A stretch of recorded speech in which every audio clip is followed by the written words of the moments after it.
Assalamualaikum warahmatullahi wabarakatuh. Perkenalkan, nama saya Siti Nurhalisa Endrawati.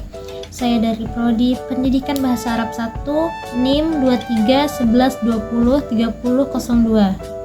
Saya di sini akan membuat video tugas UTS dari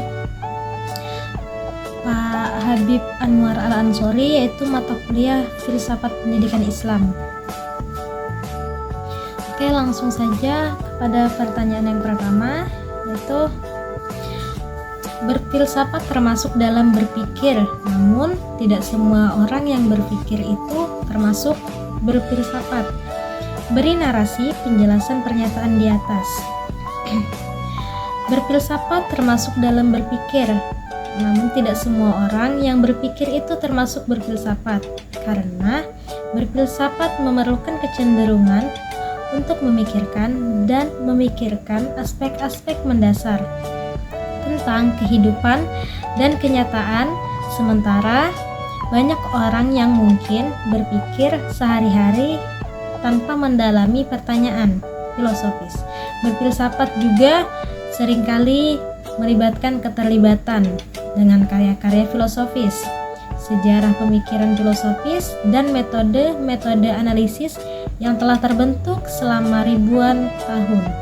Jadi, meskipun berfilsafat adalah bentuk berpikir, tidak semua orang yang berpikir secara umum akan secara otomatis dianggap sebagai seseorang filsuf, karena berfilsafat melibatkan pendekatan dan komitmen intelektual yang khas.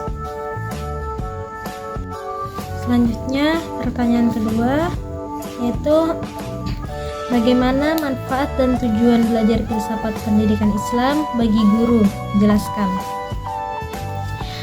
Manfaat tujuan belajar filsafat pendidikan Islam bagi guru dapat dijelaskan sebagai pemahaman mendalam. Filsafat pendidikan Islam membantu guru untuk memahami landasan filosofis dari pendidikan Islam, seperti tujuan, prinsip, dan nilai-nilai yang mendasari sistem pendidikan Islam. Hal ini memungkinkan guru untuk mengajar dengan pemahaman yang lebih mendalam dan menginspirasi siswa. Guru yang memiliki pemahaman filsafat pendidikan Islam dapat menginspirasi siswa untuk memahami makna dan nilai-nilai yang lebih dalam pendidikan mereka, serta mendorong mereka untuk menjadi individu yang berpikiran kritis dan berakhlak sesuai dengan prinsip-prinsip Islam. Dengan demikian, pemahaman tentang filsafat pendidikan Islam membantu guru menjadi lebih efektif dalam memberikan pendidikan yang sesuai dengan nilai-nilai Islam dan membentuk karakter siswa sesuai dengan ajaran agama. Selanjutnya, soal yang ketiga. Pada perkuliahan, Anda telah pelajari hubungan antara filsafat, pendidikan, dan manusia. Beri penjelasan hubungan tersebut. Filsafat, manusia, dan pendidikan memiliki hubungan yang erat. Filsafat manusia membantu membentuk dasar pemahaman tentang tujuan, nilai, dan prinsip-prinsip yang mendasari pendidikan. Hubungan antara filsafat dan pendidikan terkait dengan persoalan logika, yaitu logika formal yang dibangun prinsip koherensi dan logika dialektis dibangun atas prinsip menerima dan membolehkan kontradiksi. Hubungan interaktif antara filsafat dan pendidikan berlangsung dalam lingkaran kultural dan pada akhirnya menghasilkan yang disebut dengan filsafat pendidikan. Filsafat manusia membantu dalam menentukan tujuan pendidikan. Apakah pendidikan bertujuan untuk mengembangkan keterampilan, mempromosikan pemahaman moral, atau menciptakan warga negara yang berpikir kritis? Semua ini dipengaruhi oleh pandangan filsafat manusia. Selanjutnya, soal keempat. Mengapa pendidikan membutuhkan filsafat? Ruang lingkup pendidikan yang mana saja yang menjadi pembahasan filsafat? Pendidikan membutuhkan filsafat karena filsafat membantu dalam pemahaman tujuan, makna, dan nilai dari pendidikan. Filsafat pendidikan membantu pendidik dan pembuat kebijakan dalam merumuskan tujuan pendidikan, memahami konsep-konsep dasar dan menghadapi dilema etika yang muncul dalam pendidikan. Hal ini membantu menciptakan landasan teoritis untuk perencanaan dan pelaksanaan sistem pendidikan yang lebih baik.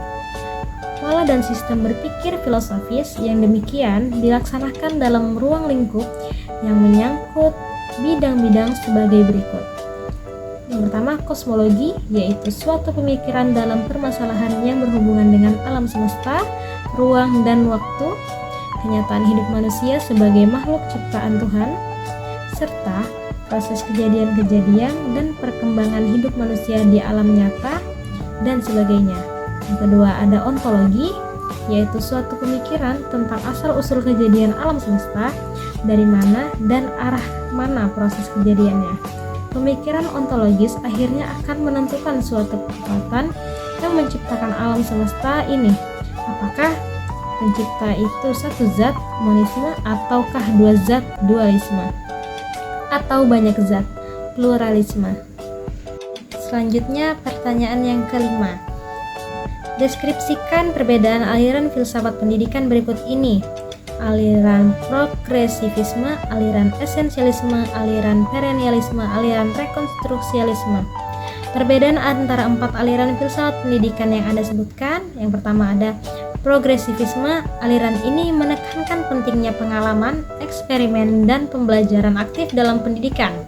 Progresivisme memandang pendidikan sebagai proses pengembangan kemajuan potensi individu melalui interaksi sosial dan lingkungan belajar yang dinamis. Yang kedua ada esensialisme. Esensialisme fokus pada pembelajaran materi dasar dan pengetahuan yang dianggap esensial, seperti ilmu pengetahuan, matematika, dan sastra klasik. Aliran ini menekankan kurikulum yang kaya dan struktur pembelajaran yang ketat. Yang ketiga ada perennialisme. Perennialisme adalah aliran ini cenderung memandang bahwa klasikisme dan tradisi intelektual harus menjadi dasar pendidikan untuk mengembangkan warga negara yang terdidik dan bijaksana. Keempat ada rekonstruksialisme, yaitu fokus pada transformasi masyarakat melalui pendidikan. Aliran ini menekankan pentingnya pemikiran kritis, perubahan sosial, dan pembelajaran yang berpusat pada masalah-masalah aktual dan kontekstual.